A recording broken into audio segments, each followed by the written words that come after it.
Hey there, budget buddies. If you're frustrated with PocketGuard sync issues, like your transactions not updating or data not refreshing, you're in the right place.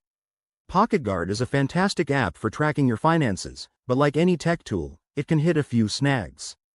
Don't worry, I'll walk you through simple, effective fixes that can get everything back on track in no time. First off, let's start with the basics. Ensure your internet connection is stable. A weak Wi-Fi signal or mobile data glitch is often the culprit. Open your settings, check your network, and try restarting your router if needed. That alone might solve the problem. Next, make sure your PocketGuard app is up to date.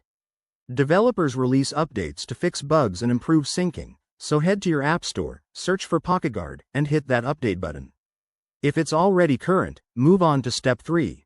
Restart your device. Sometimes, a quick reboot clears temporary glitches and refreshes connections. Now, if syncing still won't cooperate, let's clear the app's cache. On Android, go to Settings, Apps greater than PocketGuard greater than Storage, Clear Cache. For iOS users, offloading the app or reinstalling it can do the trick.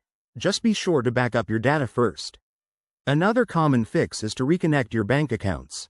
In the app, navigate to Settings, Accounts, remove the problematic one, and add it back. Double-check your login details and permissions while you're at it. Speaking of permissions, ensure PocketGuard has access to your device's necessary features like location or notifications. You can adjust this in your phone's settings under Apps or Privacy.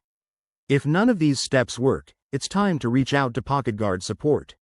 They have helpful resources on their website or via email, and they can investigate any account-specific issues. There you have it, folks. By following these steps, you'll likely get your sync problem sorted out quickly. Remember, staying on top of your finances is key, so don't let tech hiccups hold you back.